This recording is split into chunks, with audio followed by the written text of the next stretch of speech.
Does my smile confuse you or remind you you're here?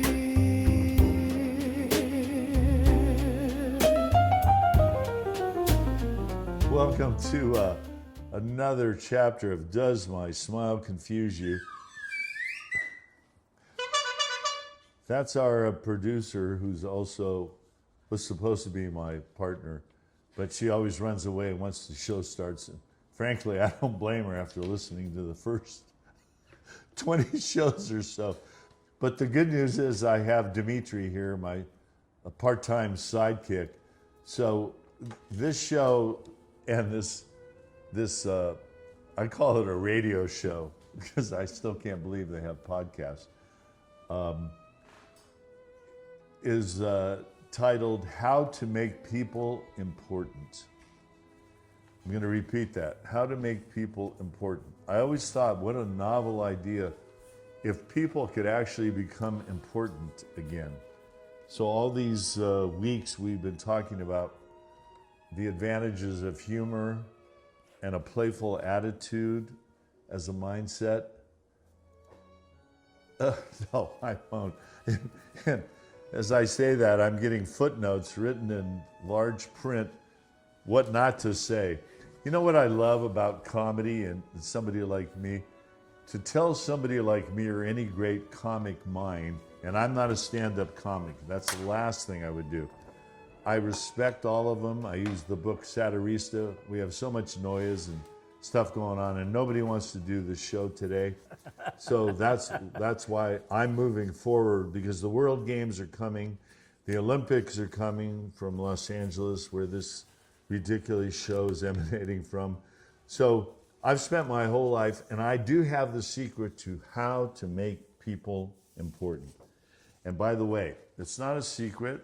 I haven't written a book about it, but I've done it all my life because everything comes down to what you value. So please forgive me, I know what they are. I value people. I have always, from time immemorial, anyone and everybody knows me. I make everybody feel like the most special, important person in the world. And you want to know why? In that moment, in that day, in that hour, in that minute, they are. And if you can adapt that simple philosophy, you'll be shocked how it will change your life, because who doesn't want to feel or be important? And most people chase that their whole lives. Or the opposite, they just give up, surrender, and go, forget it. I'm just going to be a beach bum, which was the philosophy I adopted. So therein lies the joke. I took what the Tibetans called dudzi. I took the road rarely traveled or only traveled by bums and street people, and that's go to the beach, live less is more, the simple life. Yet I was always surrounded by wealth, money, and fame, and people like the good doctor, Dimitri, that I'm going to introduce. And since you are a great doctor, and you are a great doctor, I know this about you, your patients mean everything to you. Absolutely. And that I respect. And now you can talk, because frankly, I'm tired. The point that you made about respecting people, caring for people, is I will translate it in lay language, and I wish I can do this.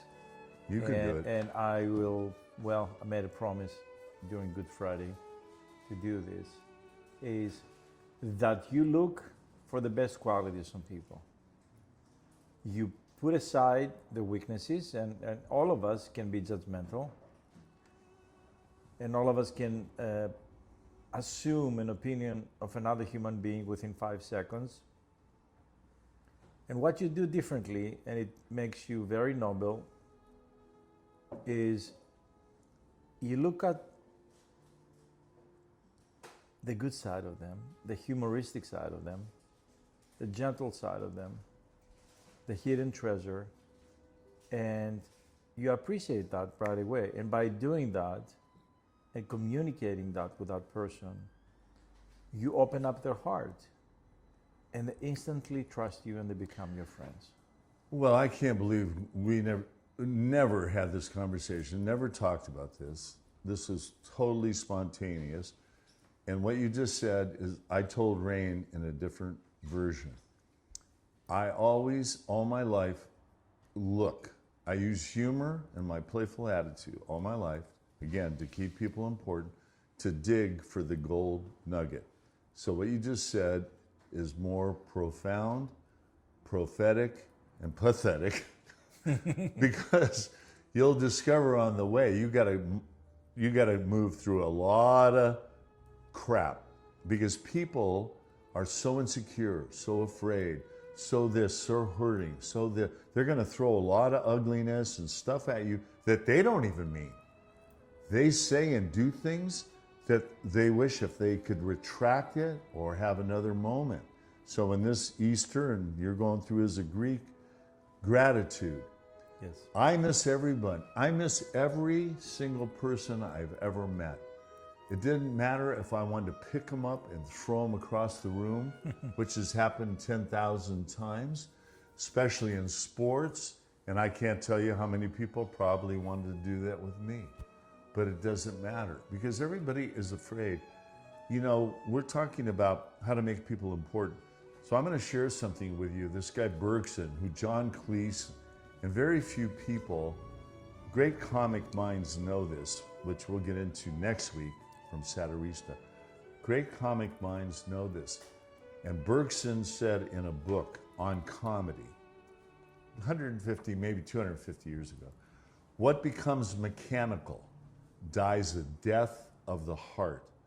And we are dying a death of the heart, okay? The academia, and you know this because you have all the degrees and you're a doctor. Academia is gone with AI. It's trust gone. me. They're It's gone with AI. They've sold out. There's no challenge. They're not, exactly. Okay. So the people that do speak from the heart are very few and far between.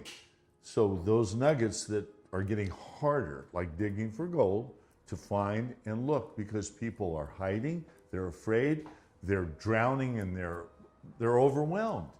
You know all this. I mean, so we're trying to give them a tool, humor, and something to keep your head above water and survive the insane world that is all around us. And what is happening right now, and you touched the point, with the new technology, of course, with the revolution of AI, the individualism, the personality, the characteristic traits of a certain human being, the way he writes, like our poets did, the way he speaks, the way he reacts to happiness or to difficult situations, it's just not going to be the same because everybody, and I've experienced it in my business, I'm not going to name people, in my close friends. I had a person the other day says, I feel sad today. I'm just going to ask ChatGPT on what to do. And I'm like, oh my God. Where before, and I've done this with you, Ruko, when I feel sad or when I have a difficult day, I pick up the phone and I talk to you. Yeah. And a couple of nights ago, I called and I talked to my best friend in Greece. And this morning, I talked to all three of my brothers. So that characteristics that different human beings have had, it's going to be gone. And it's so sad.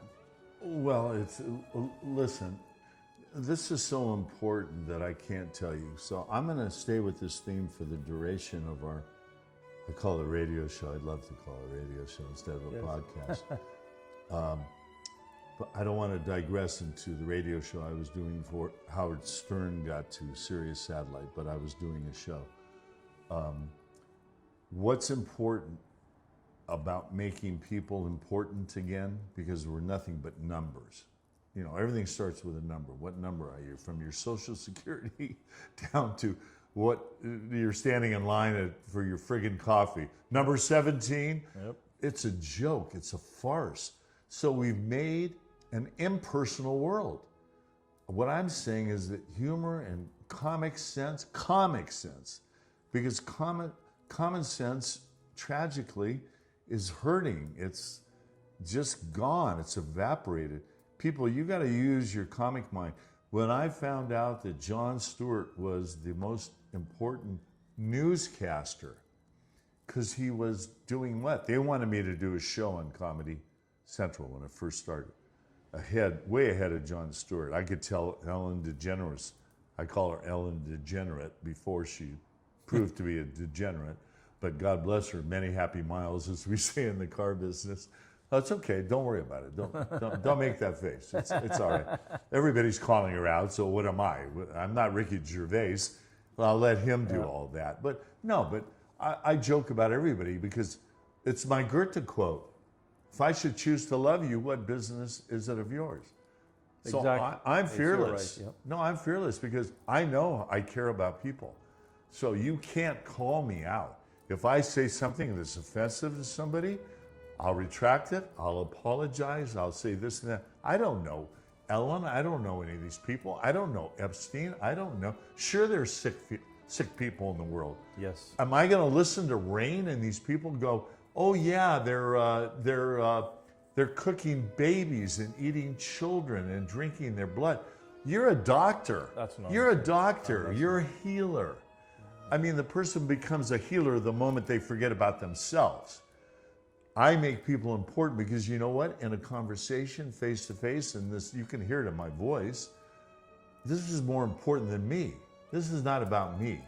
I didn't start at my age to do a stupid podcast for ego or, gee, I want to catch Joe Rogan and see if I can make $200 million doing a podcast. Well, how many hits do I have? How many subscribers? How many listeners? Fuck me. I knew you were going to say that. Okay, so seriously, I mean, honestly, all these people I listen to on the podcast, as they say, God bless them all. Joe Rogan, Jordan Peterson, I love how much he cares. He actually shakes. People that care and people that don't. There's two kinds of people, I always say. People that care, people that don't. Childlike and childish. We keep talking about the same thing.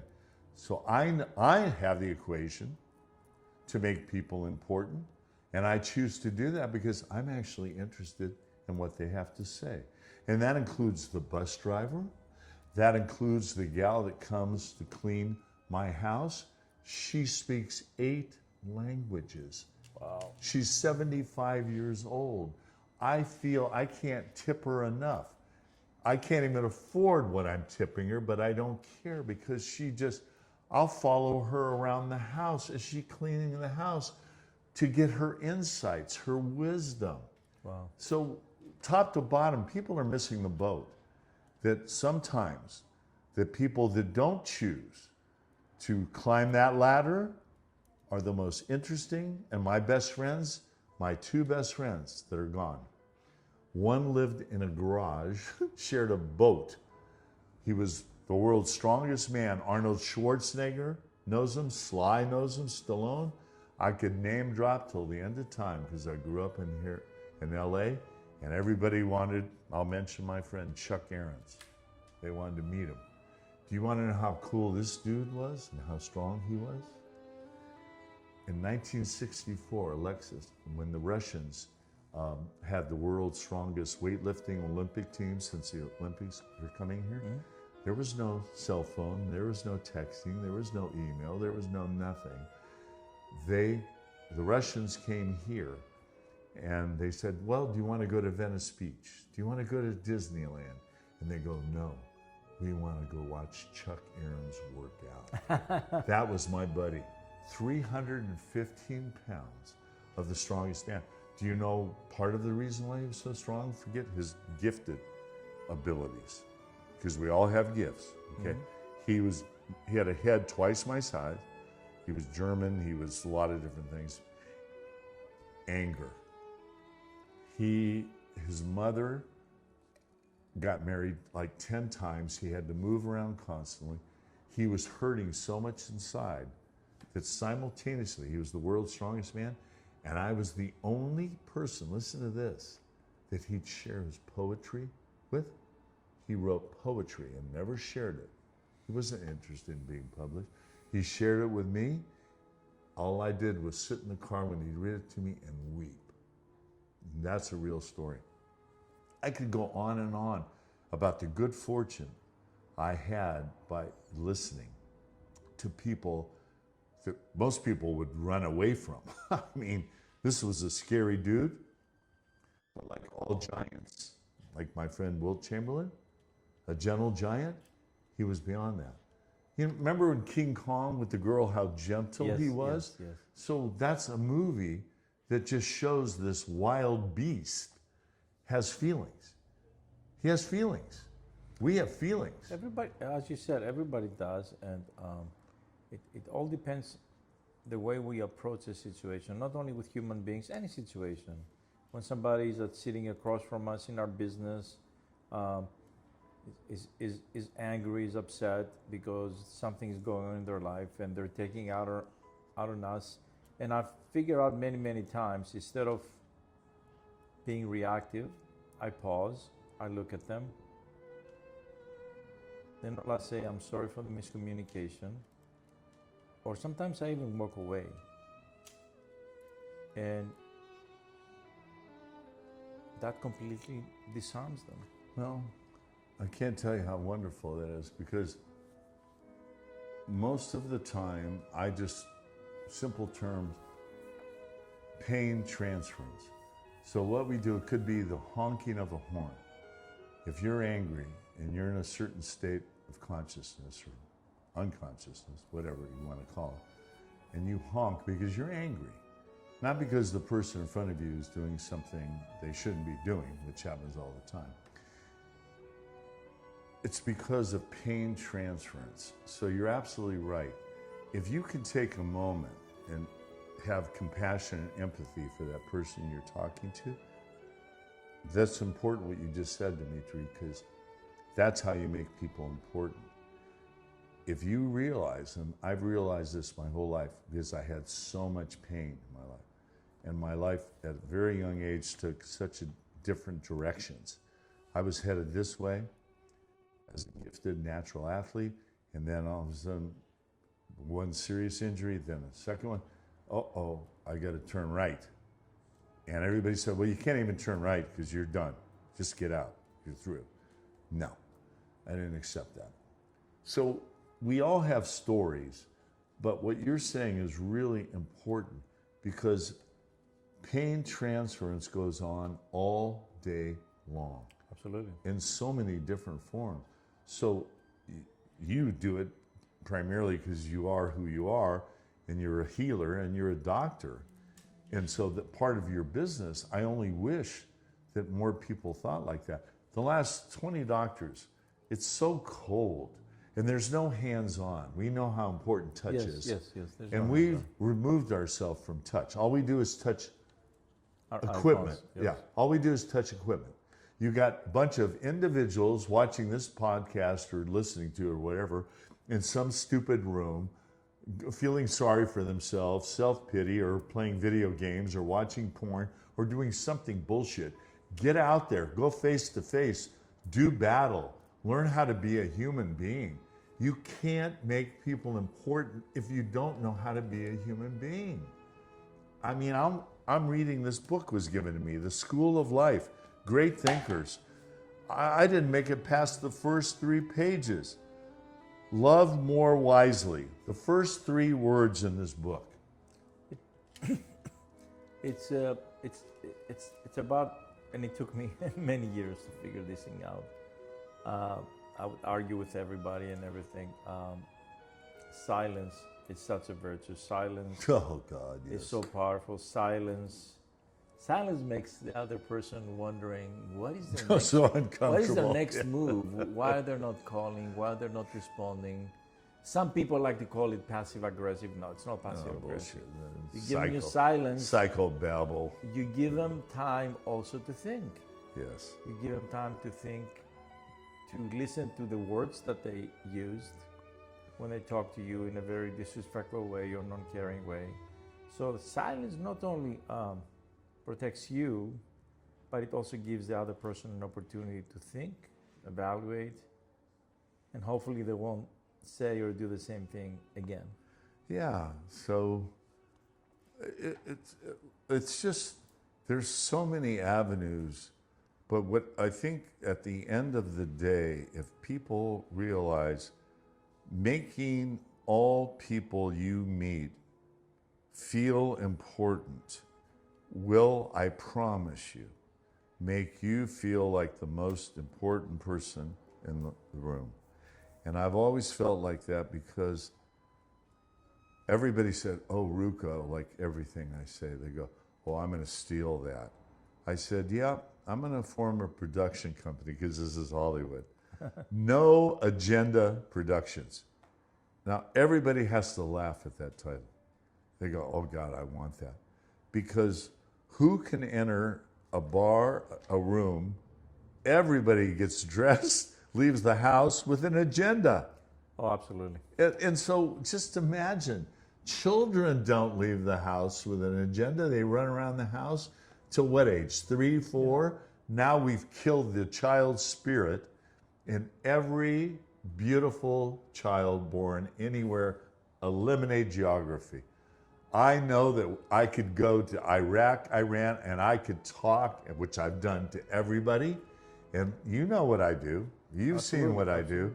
I walk up to people. When I had the Iranians and the Persians and the Afghanis moving to the Palisades, I'd ask them, and I knew the answer. And I was like 20 years older. I was, let's say, 35 or 40. And I'm at the local coffee shop. And all these high school, they were all from Iran. They were students here. You know, their family had money, obviously. Absolutely, yeah. So they came here and they moved here. And I'd go, where are you from? And they'd start to tell me. I didn't even let them get out Iran, Iraq, a boom, a bing, a bing. And I just go, oh, you're a shish kebab. You're a falafel. And that's exactly what they did. Yeah, they love. They laughed. You know why? They're smart. They knew they had a friend. Who would do that? If I were a racist or a bigot or an asshole, I would never Oh, you would give to yourself. get in their face. I You would never give do to that. yourself. The next day, they couldn't wait to get to the coffee shop Yep. to read the paper and talk. And they had to act like they were there having coffee. And then they'd come up to me and slowly, took about 1 week, we were best friends. And that means a lot to me. That means you can break down walls, you can push down the interference and the bullshit that is shoved down our throat. We're just all programmed and conditioned out of the best parts of us. Did you ever think you'd be living in a period of time where you could strap a bomb to an 8, 10-year-old kid and have him walk into a coffee shop and blow up a bunch of strangers because he has a religious belief or he has this or that? That is so sad. That's beyond sad. That's It's beyond sad. fanaticism. I mean, no, I hate to bring it up, but it's part of life. And I mean, I'm not selling comedy and humor and trying to make people important because I'm joking. It's not funny. I feel for the children that strapped the bomb on them. They didn't have any choice, did they? You tell me if I'm wrong. Did they have any choice? They had no choice. They had no but choice. in our Western society, we are being faced with the same issues where you have, again, I'm going to speak my mind now. I hope I'm so. not taking political sides, but why in God's earth you allow a 10, 11, 12-year-old to decide to have a sex change, or it just breaks families apart. Precisely. It creates a lot of problems. It's so, I would use this word because I was raised Was a certainly. Christian, and I would say this is not godly. I mean, if you can't vote till you're, Children need a mother and father. By the way, let me add to your, they don't want a best friend. they want, They want a mother Yep. and a father. Discipline is freedom. They want discipline. If you can't tell your kid, no, stop that, don't do this. And if an 8 or 10-year-old comes to you and says, Daddy, Mommy, you know, the kids were talking in school, I want to have my penis removed and have a vagina instead. Oh. Are you kidding me? They're not even remotely developed. Most, especially boys, don't develop to 25 or 30, maybe. No, it's just it's insane, and It's but insane. I'll tell you, but they're raised because I have patients in beautiful families with little kids, and the kid is sitting on the parent's lap, and guess what the parents do?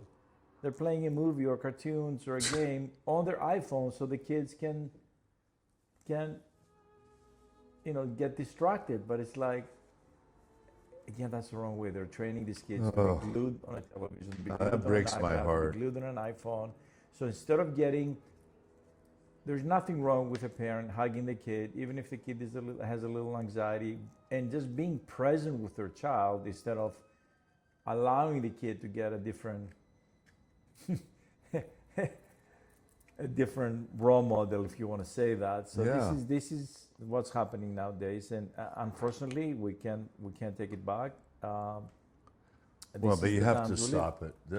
It's okay. We can say, and we're not playing God. We're not playing, but it's insane. And anybody, we're selling comic sense because common sense obviously is out the window Yep. when you have children raising their parents and telling them what they want. No, you have Yes, to be exactly. a parent. Exactly. Or listen, if you're 20 years old, 25, and you're out there, you're fornicating and you're and you think you want to have children, think again. Our last show is Think Again. Think again, and maybe think again, and think again. Because comedy is for those who think. It's a lot of responsibility. It's a ton of responsibility. And we haven't ever discussed what you've gone through with your... but there is a lot of amazing parents that I meet every day in my Oh, work. that yes. They care about their kids. They're very disciplined. Now, if you ask me, if I was younger and I had young kids, I would say that, again, not politically motivated, I would homeschool my kids. I would homeschool them.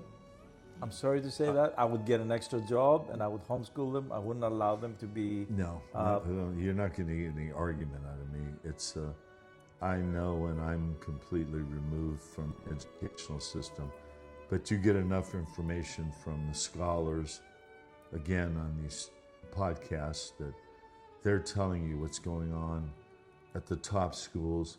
They've turned schools and everything else into a business. And when you turn everything into money and a business, and everybody has to get a particular degree to fit into this world and that box. No, and then look at the camaraderie that goes on. Maruko, in 10 years, if they start studies right now and checking out everybody's brain development, everybody's thinking, everybody's analytical part, because this is the analytical part of our brain. Are you ready for this? In 2 to 5 years from now, of these new generations, even older people, once they start using AI, it's going to be gone. Yeah. It's going to be gone. And this is the most important part. It's not, I remember when I took my GRE exam, I aced the analytical part. My English, because I was raised in Greece, the English part, I did okay, but the analytical, I aced it because I learned to think myself. Now, everybody's like, okay, I'm gonna get your answer real quick. And then your brain atrophies. Your human relationship atrophy. Your flirting will atrophy. People would be like, how can I, it's just, I can't, it's not that I but can't it is wait. frightening. But we're raising different human beings, and Yeah. we talked the other day. Everybody's concerned. Being one day at a very small island or resort in Italy or in Greece or in Malta might be the best thing that we can do. But you know what I love about you and I? We're not cowards. We don't run. No. Look, I was weaned. It's so retarded to even talk about this. I was weaned on Westerns. And if you look at the classic, so-called classic Westerns, it's always a single good guy with the cattle baron, who are the billionaires of today, and all these people that run the show, that really run the show. The cattle baron has all the cattle. He's buying up the whole town. He buys up all the land, and there's a single gunslinger. I was that single gunslinger that just came into town and took off the guns and was trying to be Clint Eastwood, Shane, all these movies, and just retire and live a nice, simple, relaxed life. And then what happens? By the end of the first act, he's got to put the guns back on, and he alone has to go out and fight all He the has to bad take guys. everybody, yep. The billionaire that's hired, the cattle baron, has hired 50 of the baddest guns and hired them from all around to fight. And of course, Shane or Clint Eastwood or whoever the good guy is, the American good guy, he goes out and kills them all. Well, I mean, look how stupid we were. It was always the Indians are bad and we're the good guys. Yeah, well, You know. it was. Well, I mean, no, but it's like, Rain is born in Mexico. So she goes, well, wait a second, Daryl, California used to belong to us. Absolutely. So it's comical. Even Henry David Thoreau, he made a stance. He said no. He spent a night in jail for his stance against the government. What are you doing? You're wiping out the indigenous people? And George Carlin, who were great comics, he tells me, he goes, how come we always bomb only brown people? I mean, he does a whole Like he was able to say that. But Of no, course he you was can't able to that. say it. You can't say that. If we didn't have out of the mouth of comics comes, thank God, some truth. That's what I love about humor and comic sense. We're trying to go after truth. I can't speak for you, but I will. You're just feeling, emoting right now. I'm like time traveling. I'm thinking of all the lucky, fortunate people I've known. I've known billionaires, the best athletes, the biggest movie stars, but my favorite friends, no wonder everybody goes, Rucolo, you're like Jesus. And I've never read the Bible. I don't know anything. I go, well, he's not a bad guy to emulate. No, he's I mean, okay, if you want to criticize me and say I'm being like Jesus, well, I'll stand in that line. I mean, he had some pretty good things he was espousing. So, I don't know. I think it's ridiculous that I try and limit my hypocrisy. I think that's a good policy as a human being. Try and lie less and maybe tell the truth more. I mean, Mark Twain.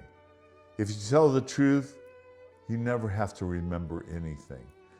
So whether it's Eastern philosophy, Western, any philosophy, if you want to meditate and get out of your head, what a great way.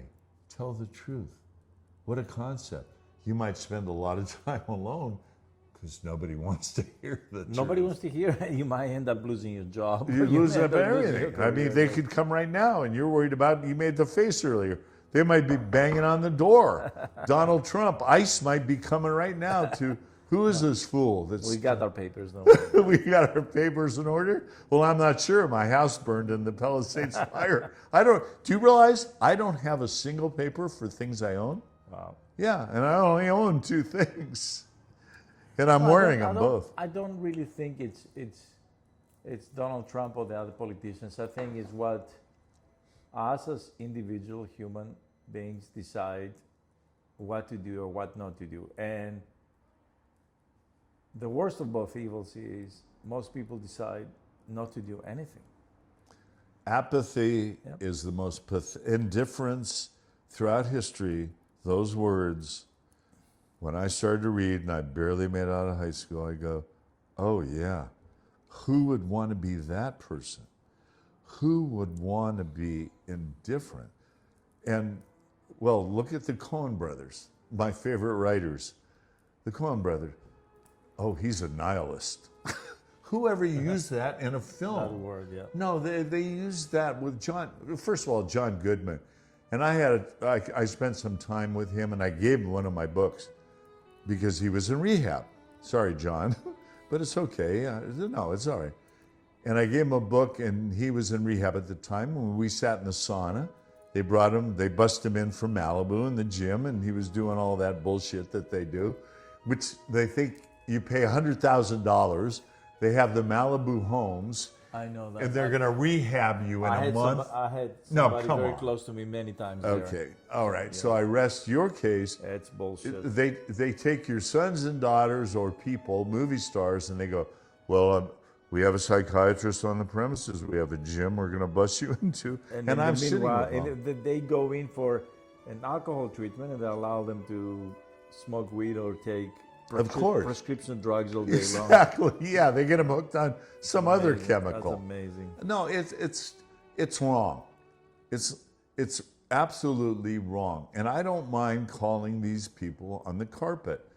I mean, if we're going to continue to do this, we've got to go. I said at the beginning, I listened to a couple minutes of the shows we did prior to this, and I want to throw up. I just do, because I know this stuff, but it doesn't matter if I know it.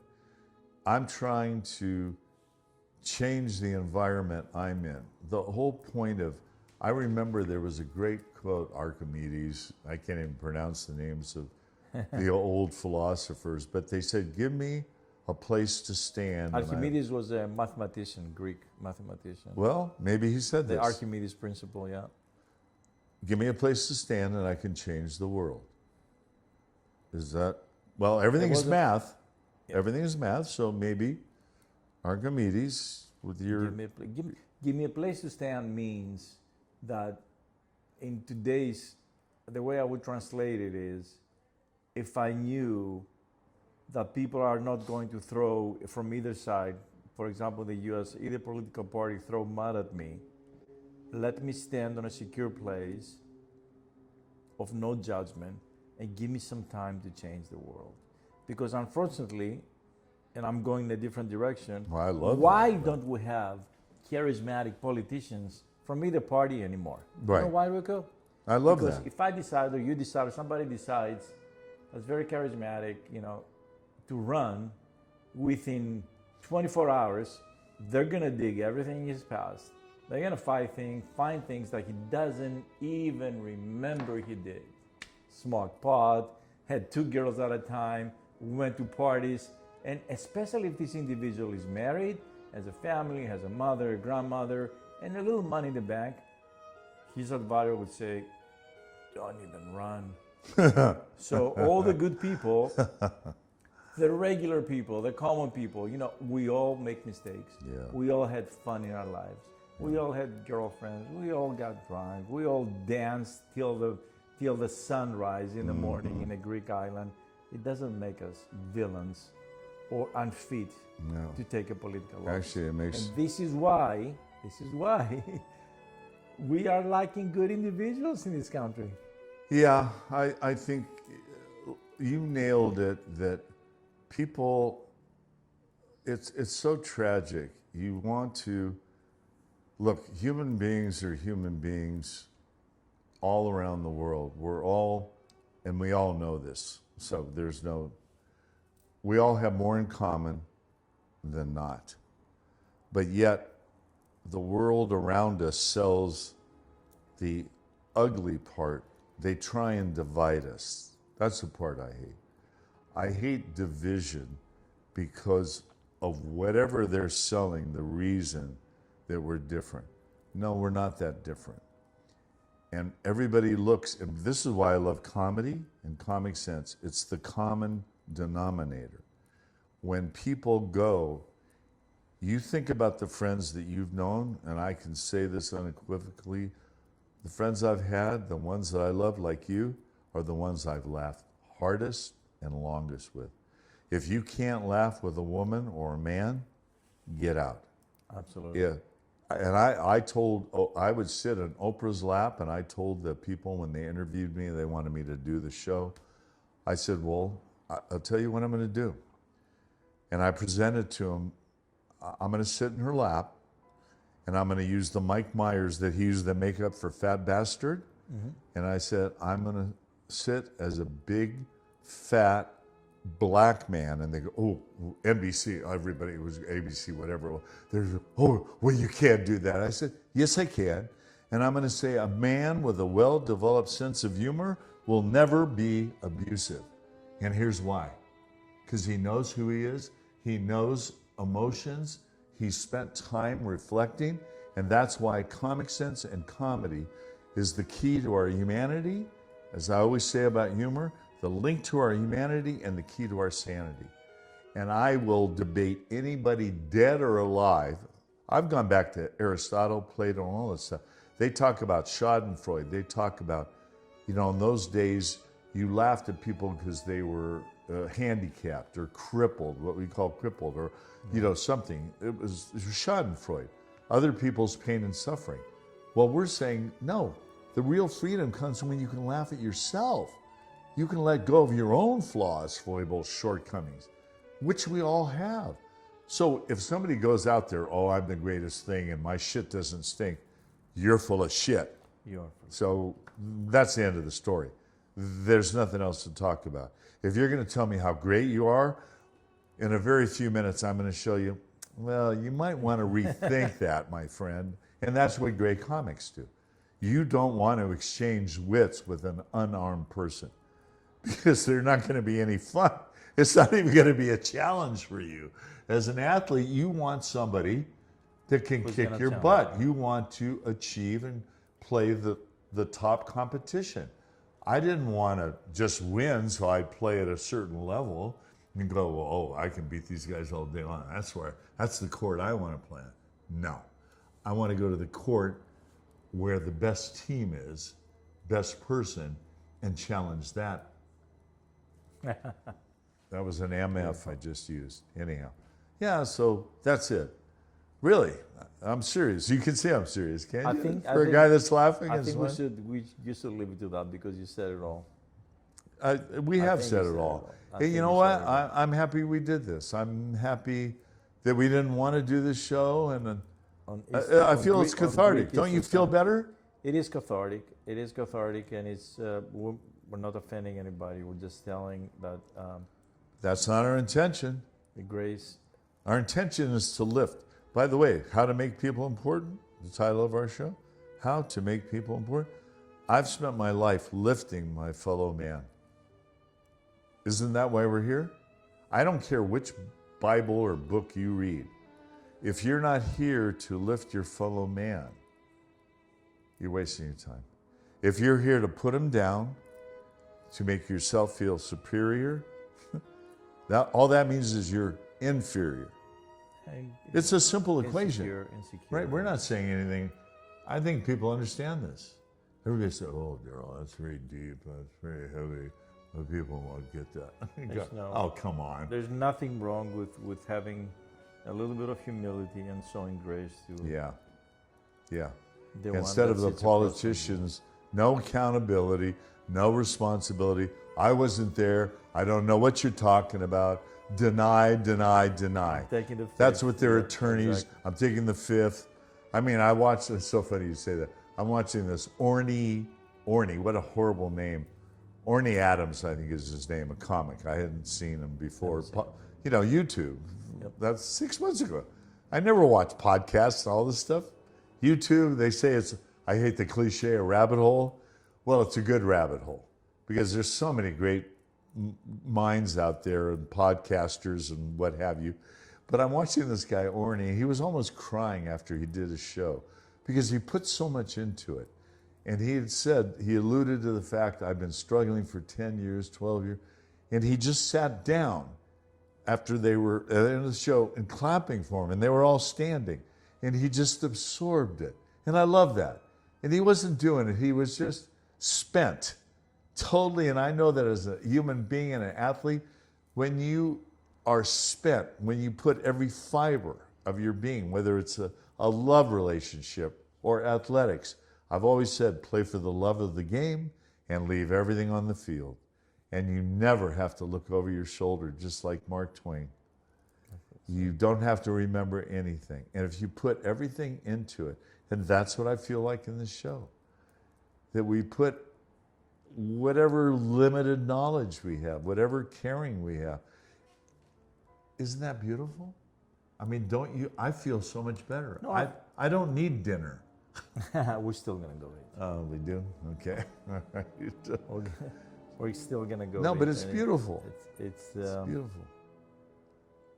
that's how we show our love to ourselves and to our friends. All right, so I'm going to have to do it because Rain's hiding outside.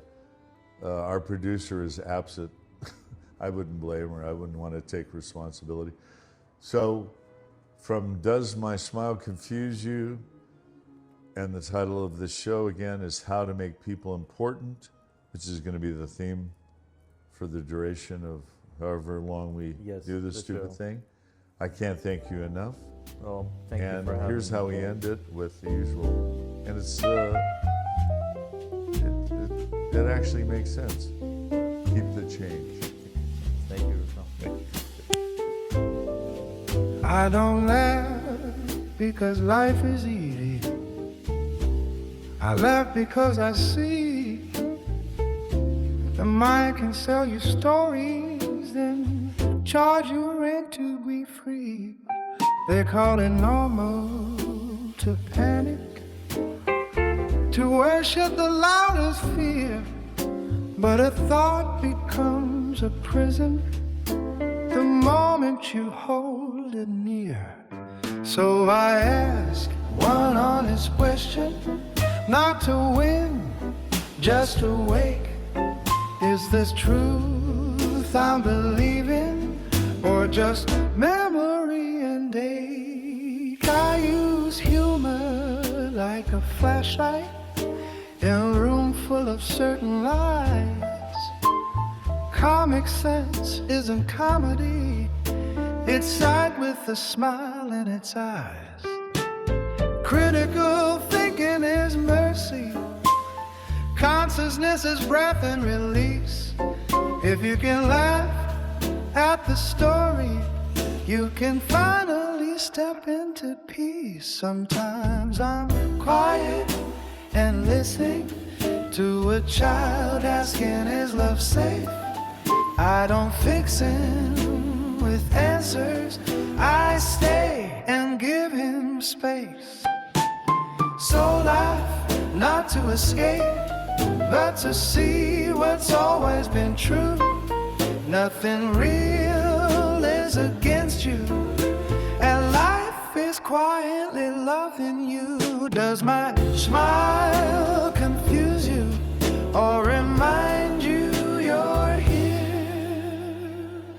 Does my smile confuse you, or